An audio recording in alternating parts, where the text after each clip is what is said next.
Hello, sewing friends. This is Ramona. Thanks for tuning in to the TurboPurr channel, inspired by happy cats and smooth running sewing machines and sergers in today's video. This video is for entertainment purposes only. Enjoy. I'll be providing links to the supplies that I used in the description. Today I'm going to be talking about making this lovely kitty cat purse from Deb Canham Studios pattern. I purchased this pattern some years ago at a booth at the original Sewing and Quilt Expo, but Deb has got these patterns available online, available for download for purchase from her website. So one of the things I really like is that her patterns have very thorough illustrated instructions about how to put them together. And they really help you get creative with your serger, but this pattern could also be made with a sewing machine. Going with the cat theme, this kitty cat can be adapted to match the color of your cat's or your friend's cat if you're making this for a gift. In this case, I have a black kitty cat and I just changed the size of the nose a little bit, and I used some embellishments that I already had in the way of buttons and things. Deb gives really great instructions about embellishing, and that's one of the things that I really enjoy about her pattern. This is a photo of the back of the purse. I just love the way that the little paws dangle, and it just looks like the back of a cat. There are quite a few supplies in order to make this. The Pellon Flex-Foam stabilizer really helps to give this some body, and that way it can stand up nicely. I also actually put some little metal feet on mine to protect the bottom of the purse, and you'll see some of the other personalizations that I made.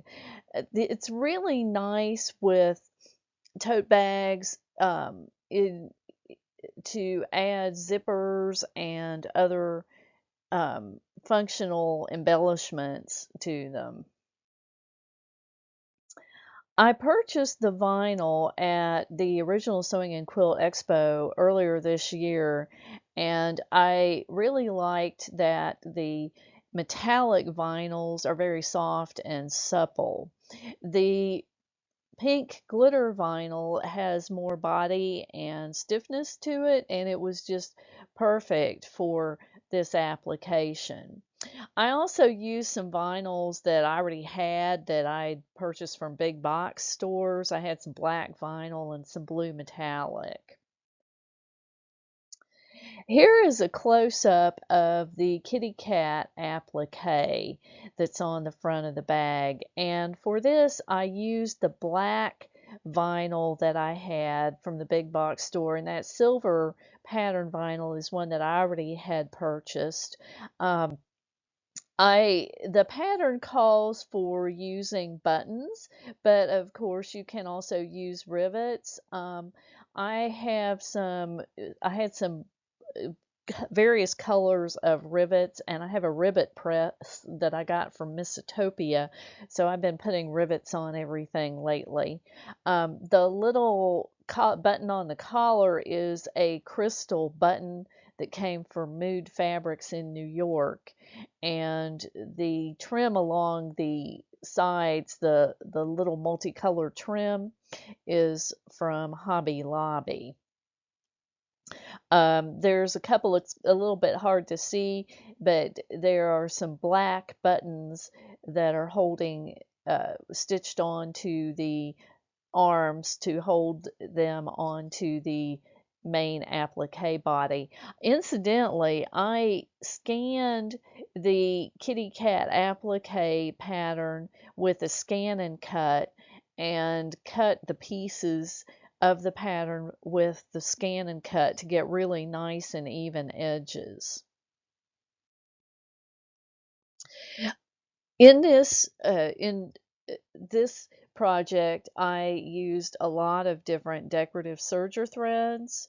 I used various different brands of them, and these are quite thick and heavy threads. You could also use, 12 weight threads if you wished.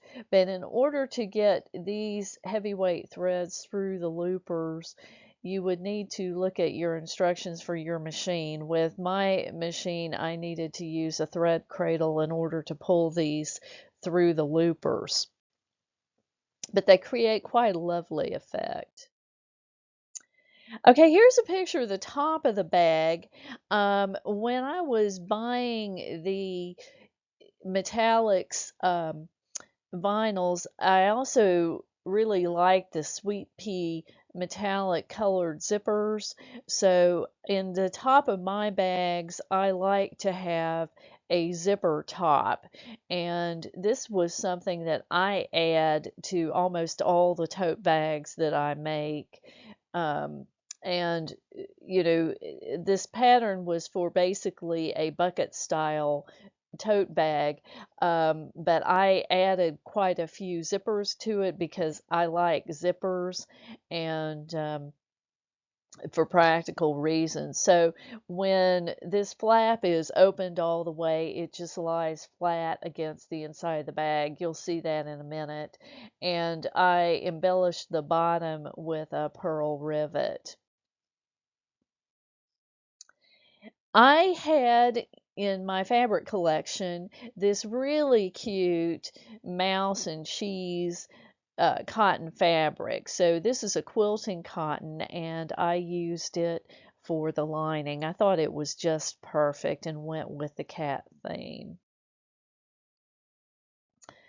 So I did add some detailing to the inside of my tote bag. As you can see, I have two zipper pockets, and I like to have an option for carrying the tote cross body. So I took some ribbons, which I backed them with some cotton fabric and some stabilizer to make them really sturdy and durable. And there's a small D-ring on there that I can attach crossbody straps to, and the crossbody metal chain strap was purchased from Amazon. I also like to have a key tether in tote bags because I don't like to have to fuss in looking for keys. So I took some leftover trim that was the same as on the outside of the bag, and I used again a ribbon, and I just used some double-sided fusible web to fuse two pieces of the ribbon together back to back so that the ribbon looks pretty on both sides, and stitched the trim down the middle of the ribbon, and then attached the key fob tether at the bottom, and I secured with a rivet, a pearl rivet on the bottom to also add some decoration to that. And again, anywhere a rivet is used, you could substitute a button. This is another um, detail of the interior of the bag. I had a gold zipper and a silver zipper. I'd bought basically a group of zippers from the Sweet Pea booth when I was there, and so I used those on the interior of the bag. And you can see also that I used key fob hardware for the strap. The most difficult part of this bag was sewing on the key fob hardware because there were so many layers of vinyls here that was quite difficult. So I needed to use a thimble, a metal thimble with a sturdy hand sewing needle, and I used heavy duty upholstery thread to stitch this on. I also made some variation in the top of the bag. The blue vinyl that goes around the top, I stitched that on the inside of the bag and then rolled it over to the front and covered the raw edge with a trim. So you can see this where on the front of the bag there's the trim that's basically just zigzagged over the edge of that blue vinyl detailing at the top. Um, I love the way that Deb creates braided handles, and she gives really good instructions in her patterns about how to do everything. I wanted to use I wanted to attach these handles, but because of the thickness of the vinyl, they were just too heavy to sew onto the bag. I tried it and it just didn't work, so I had to come up with a different solution. So in order to attach these handles, I had this matching, it was really fortunate, but I had this matching color hardware that goes with the blue vinyl. And this is actually key fob hardware that I used on each end of the handles, and I used glue on the edges and inside of the hardware, and then used a tool the key fob tool to press the grip together to attach the handles to the key fob hardware. So I had it glued just kind of for some extra security and to prevent the ends um, of the braided handles from raveling. And that is the completed front of the bag. And there is Miss Boo.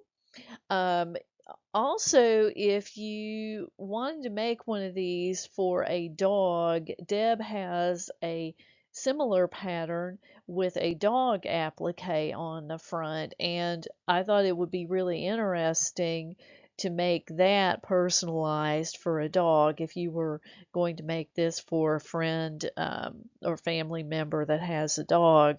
So it's really nice to be able to take these patterns and really kind of make them your own.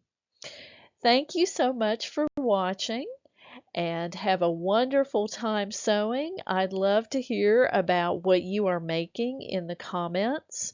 So if you like this video, please give me a thumbs up and subscribe. Have a fabulous day. Thank you, friends.